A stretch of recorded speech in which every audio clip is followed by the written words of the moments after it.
நூலகங்களே கற்றோர்களின் ஆலயங்கள். அறிவு களஞ்சியம் நூலகங்களே. அமுதும் தேடும் எதற்கு? அற்புத புத்தகங்கள் அருகினில் இருக்கையிலே அறியாமை இருள் அகற்றி வாயுவில் ஆனந்தத்தை தரவல்லது அரிய நூல்களே. வாயுவில் உள்ள மேடு பலகளை தாண்டி வெற்றி கடியை பறிக்க சரியான வழிகாட்டியாக அமைந்து சாதனை படைக்க தூண்டுவது நூல்களே. மனக்கோலங்களை மாற்றுவதும் நூல்கள்தான். மானத்தின் மேன்மையை காப்பதும் நூல்கள்தான். நல்ல மனோபாவத்தை வளர்ப்பதும் நூல்கள்தான். வளம் பெறும் நல்வாழ்வுக்கு நாளெல்லாம் நல்லுதவி செய்வது நலம் தரும் நூல்களே. அத்தகைய அரிய நூல்களை அறிவு கலையத்தை அனைவருக்கும் பயன்படும் வகையில் அறிவு செல்வத்தை சேகரித்து வைக்கப்பட்டிருக்கும் கருத்து கருவூலங்கள் அறிவூட்டும் நூலகங்களே. கோவில் இல்லாத ஊரில் குடியிருக்க வேண்டாம் என்பது இப்பொழுது பழமையாகிவிட்டது. நூலகம் இல்லாத ஊரில் நுழைய வேண்டாம் என்பது இன்றைய புதுமையாகிவிட்டது. நூலகம் அறிவொளி வழங்கும் வளாகம். உண்ண உணவு உடுத்த உடை இருக்க இடம் இவைகளுக்கு அடுத்த மனித மனம் தேடுவது அறிவு களஞ்சியமாக திகையும் நூலகங்களே தான். நூலகங்கள் கருத்து கருவூலகங்கள். மனிதரது அனைத்து செல்வங்களிலும் மகத்தான செல்வம் அறிவு செல்வம். அறிவுடையார் எல்லாம் உடையார் என்பது உலக பொதுமுறை உணர்த்தும் உண்மை. அறிவு அற்றம் காக்கும் கருவி என்றார் வள்ளுவர் பெருந்தகை. மனிதரின் பகுத்தறிவு அவனை அறிவிலிருந்து காப்பாற்றுகின்ற கருவி என்ற அறிவினை போற்றுகின்றார். தொற்றனை தூறும் மணற்கேணி மாந்தர்க்கு கற்றனை தூறும் அறிவு. மக்களுக்கு கற்ற அளவிற்கு ஏற்ப அறிவு மிகுதியாகும் என்பது திருவள்ளுவர் வாக்கு. அப்படிப்பட்ட அறிவு செல்வங்களே ஒரே இடத்தில் கிடைக்கும் கருவூலங்களே நூலகங்கள். கற்றவர்களுக்கு கல்வி வேவர்களுக்கும் ஆற்றல் மிகு ஆராய்ச்சியாளர்களுக்கும் ஒரு கைவிளக்காய் நிழல் தரும் கற்பக தருவாய் விளங்குவது நூலகங்களே. வீட்டிற்கு ஒரு நூலகம் வேண்டும். வாயுவின் சோர்வுகளை அகற்றி வளமான வாயுவிற்கு வழிகாட்டுவன வளமை மிகு நூலகங்களே. பல்லாயிரக்கணக்கான ஆண்டோர்களும் சான்றோர்களும் நூலகத்தால் முன்னேற்றம் கண்டுள்ளனர். வீட்டிற்கு ஒரு புத்தக சாலை என்ற லட்சியம் நாட்டிற்கோர் நிலை என்ற ஏற்க வேண்டும் என்று பேரறிஞர் அண்ணாவின் அமுத மொழியை கேட்டு செயல்படுங்கள். அப்படிப்பட்ட மனித வளம் மகத்தானது, மாண்புடையது. வாய்ப்பு கிடைக்கும் போதெல்லாம் முடிந்த அளவுக்கு புத்தகங்களை படிக்க வாங்கி வீட்டில் நூலகம் அமையுங்கள். பேரறிஞர் அண்ணா அவர்களின் அமுத வாக்கு. வாழ்க்கையில் அடிப்படை தேவைகளுக்கு அடுத்த இடம் அலங்கார பொருட்களுக்கும் போக்கிய பொருட்களுக்கும் தரப்படும் நிலை மாறி புத்தக சாலைக்கு அந்த இடம் தரப்பட வேண்டும். உணவு உடை அடிப்படை தேவை. அந்த தேவை பூர்த்தி செய்தாலும் முதலிடம் புத்தக சாலைக்கு தரப்பட வேண்டும். தமிழ்நாட்டில் நமது வீட்டில் உள்ளவர்களின் பிறந்த நாள் விழாக்களுக்கு புத்தகங்களை பரிசாக வழங்கும் பழக்கத்தை ஏற்படுத்திக் கொள்ளுங்கள். நமக்கு பரிசாக கிடைக்கும் புத்தகங்களை செம்மையாக பாதுகாத்து வந்தால் நாடுகளில் அதுவே வீட்டு நூலகமாகிவிடும். வீட்டு நூலகங்களில் வெறும் பஞ்சாங்கத்தை பத்திரப்படுத்தி வைத்துவிட்டால் நாட்டு வரலாறு, உலக நாடுகளின் உன்னத வரலாறு, மக்களின் அறிவுக்கு தெளிவும் ஆண்மைக்கு உரமும் ஒழுக்கத்துக்கு வலிவும் தரக்கூடிய நூல்கள் வீட்டு நூலகத்திலே இடம்பெற வேண்டும். ஒரு பள்ளியை திறப்பவன் 100 சிறைச்சாலையிலும் மூடுகின்றான் என்பது பிரபஞ்ச பிரெஞ்சு பழமொழி. பள்ளியை திறப்பவன் மட்டுமல்ல, நூலகத்தை திறப்பனும் இறைவன் என்ற நிலைக்கு உயர்ந்து விடுகின்றான். இன்றைய நிலையில் மனிதனது அறிவு பசியை போக்கத்தான் வீட்டிற்கு ஒரு நூல் நிலையம் வேண்டும் என்பதில் கண்டிப்பாக இருந்தார் பேரறிஞர் அண்ணா.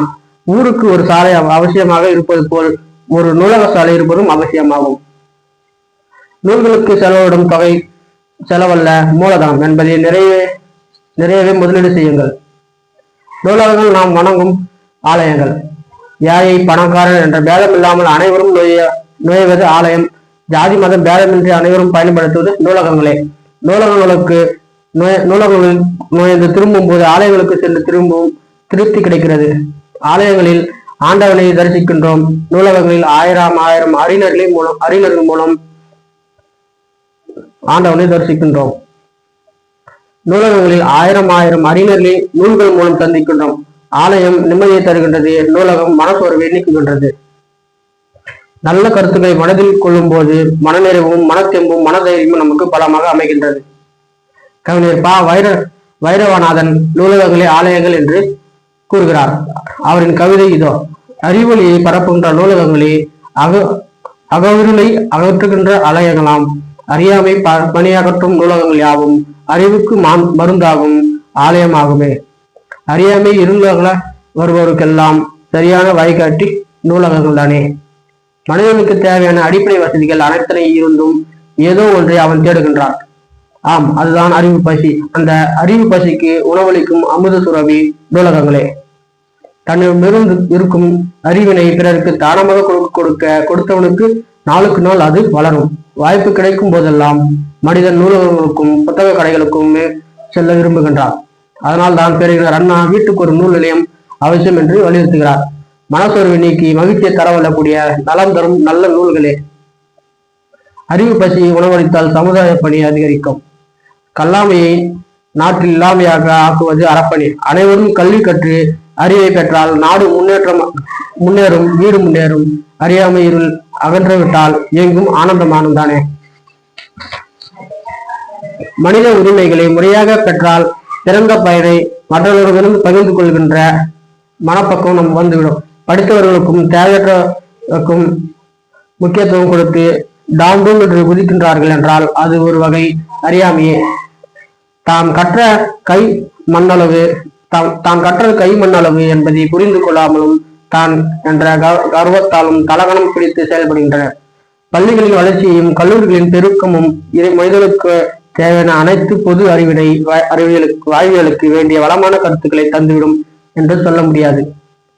ஏற்றிலே படித்தறிந்து கொள்வது பாதி, வாழ்வியலுக்கு வேண்டிய நூல்களை சொல்லிக் கொடுப்பது மீதி. நூலகங்களின் முக்கியத்துவம் கருதியே இன்று பட்டி தொட்டிகளில் எல்லாம் நூலகங்கள் உருவாக்கப்பட்டு செயல்பட்டு வருகின்றன. என்னதான் பணக்காரர்களாக இருந்தாலும் தேவையான அத்தனை புத்தகங்களையும், அறிவியல் புத்தகங்களையும், ஆய்வு புத்தகங்களையும் வாங்கி வீட்டில் அடுக்கி வைக்க இயலாது. இதனை உணர்ந்துதான் ஜோதிட புத்தகங்கள் உட்பட பரிசோதனை புத்தகங்கள் எதிராக ஆராய்ச்சி புத்தகங்களை நூலகங்களில் வைத்து சமுதாய பணி ஆற்றி வருகின்றனர். அறிவுக்கு தேவையான அறுசுவை உணவும் நூலகங்களில் கிடைக்கின்றது. நுழைந்து பாருங்கள்.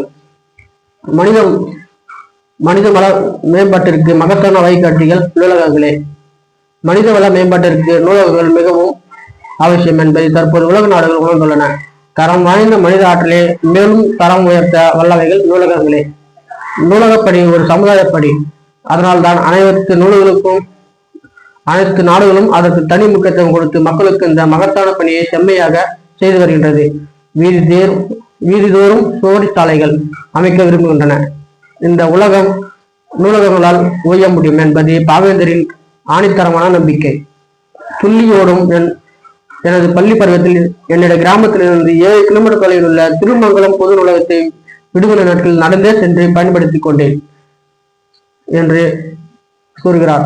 கல்லூரிக்காக மதுரை வந்த போது பல்கலைக்கழக நூல்களில் பல நாள் தவம் கிடந்திருக்கின்றேன். கல்லூரி புத்தகங்கள் பலவற்றை நான் காசு கொடுத்து வாங்கியதில்லை. சென்னை சட்டக்கல்லூரியில் நுழைந்த பின் கன்னிமர நூலகம்தான் என்னை முழுமையாக அரவணைத்துக் கொண்டது. பொது தேர்வு ஏதவும் மனத்தம்பிடை தந்தது. கன்னிமர வளாகத்தில் என் கால் படாத இடமே இல்லை. விடுமுறை நாட்களில் இரவு பகலாக அந்த திறந்த புல்வெளியில் உணவை மறந்தும் உறக்கத்தையும் துறந்தும் படித்துக் கொண்டிருப்பேன். அதற்காகவே ஏம்பூரில் அறை எதிர்த்து தங்கினேன். சென்னையில் உள்ள பிரிட்டிஷ் கவுன்சில் நூலகத்தையும், அண்ணா சாலையில் உள்ள தேவநியாய பாவனர் நூலகத்தையும், பல வகை பல்கலைக்கழக நூலகத்தையும் வாய்ப்பு கிடைத்த போதெல்லாம் பயன்படுத்திக் கொண்டேன். அதன் விளைவுதானே என்னவோ ஒரு சமயத்தில் 3 இடங்களில் இருந்து எனக்கு வேலை ஆணைகள் வந்தன. அதற்காக இறைவனுக்கும் நூலகங்களுக்கும் நன்றி சொல்ல வேண்டும். அறிவு கொடை வழங்கும் அமுத சுரபி நூல்களே. பள்ளி சென்று படிக்காதவர் கூட நூலகத்திற்கு வந்து பயனடைந்துள்ளனர். சொந்தமாக பணம் கொடுத்து வாங்கி படிக்க முடியாதவர்கள் நூலக கல்வியில் வாய்வில் மேம்பாடு அடைந்துள்ளனர். படிக்க விரும்பியவர்களுக்கும் பற்பல நூல்களை படிக்க வேண்டும் என்ற ஆர்வம் உள்ள எந்த வயதினருக்கும் ஆராய்ச்சியாளருக்கும் உதவும் நூலகங்கள் அறிவு கொண்ட கொடை வழங்கும் அமுத சுரபி. தினசரி செய்தித்தாள் படிப்பவர்களுக்கும், பன்னெடுங்காலத்திற்கு முன்னாள் நிகழ்வுகளை உள்ளடக்கிய பழைய நூல்களை படிப்பவர்களுக்கும், பொது தேர்வு வேண்டிய வினா வங்கியை அணுக வேண்டியவர்களுக்கும், பாலக புத்தகங்களையும் சிறுவர் கதை படிக்க விரும்பும் சின்னஞ்சிறு குழந்தைகளுக்கும் வகுப்பறையாக பயன்படுவது நூலகங்களே. பொது நூல்களை அறிவு நூல்களை படிக்கும் பழக்கத்தை குழந்தை பருவத்திலே உண்டாக்க வேண்டும் என்ற தத்துவத்தின் அடிப்படையில் ஒவ்வொரு நூலகத்திலும் குழந்தைகளின் பிரிவு ஒன்றினை ஏற்படுத்தியுள்ளார்கள். அறிதோறும் அரிதோறும் அறியாமை அகற்றி மாசு போக்க உதவும் நூலகங்கள், கால கண்ணாடிகள், கருத்து கருவூலங்கள், வருங்கால சமுதாய வளர்ச்சிக்கு உதவும் விதைநெல் களஞ்சியங்கள் என்கின்றார் திரு மாணிக்க வாசகர். இளைய தலைமுறையர் எதிர்கால வாய்ப்பாகும் நூலகங்களே. அந்த இனிய அறிவு பெட்டகம் இளைய தலைமுறையர்களின் எதிர்காலத்தை இனிதாக்கி தரும் தாய் போன்றது. அந்த தாயின் அன்பை பெற்று தரணியில் உயர இளைய தலைமுறையினர் இனியேனும் முன் வந்தால் அவரவர் இன்புறுவர். இதனால் இவ்வையகம் வாயும் என கூறும் முனைப்பது தவையப்பன். என்றன் இனிய தலைமுறையே, எய்ந்து இங்கே வா வா வா, கண்ணல் போலும் நூல்களையே காத்து நிற்கும் நூலகத்தாய், ஒன்றன் வரவை எதிர்நோக்கி உள்ளன்போடு நிற்கின்றாள். கன்றை போல துல்லியும் கருத்து பாடலை அறிந்திடவா என்று அழைப்பு விடுகின்றார். நூலகமே பல்கலைக்கழகங்கள். நூலகங்கள் அறிவு பட்சத்திற்கும் அருமருந்து, கருத்துக்களின் குவிப்பிடம், பொதுவிடம், ஆராய்ச்சி வேடிக்கையாளர்களின் சான்று கருவறைகள். கர்னல் என்ற அறிஞர் சொன்னார், நூல் நிலையமே இக்காலத்தின் உண்மையான பல்கலைக்கழகங்கள். நேற்றைய மனிதன் வானத்தை அண்ணாந்து பார்த்து ஆச்சரியப்பட்டான். அடுத்து வந்தவன் ஆகாய விமானத்தை பறக்க விட்டான். இன்றைய மனிதன் வானிலுள்ள அம்புலியில் குடியேறிவிட்டான். நிலா ஓடிவா என்ற மனிதன் நிலா வருவதாக இல்லை, உடனே நிலாவிடம் மனிதன் சென்று விட்டான். அது அறிவியலின் வளர்ச்சி. நேற்றைய மனிதனை விட இன்றைய மனிதன் புத்திசாலி. இன்றைய மனிதனை விட நாளைய மனிதன் அதி புத்திசாலியாக மிளிர்வான் என்பதில் சந்தேகமே இல்லை. இப்படி மனிதனாக அறிவு பசியை மட்டுமே போக்க வல்லதோடு அகில உலகத்தையே ஆட்சி செய்ய வகை செய்யும் நூலகங்கள் வலுவான பல்கலைக்கழகங்களே என்றெல்லாம் மிக இல்லை. நூலகத்தால் அறிவு வளர்கின்றது, அன்பு தயக்கிறது, ஆன்மீகம் வளர்கின்றது, இயன்றவரை உதவிட மனம் விரும்புகின்றது, ஏகை குணம் ஏற்றம் பெறுகிறது.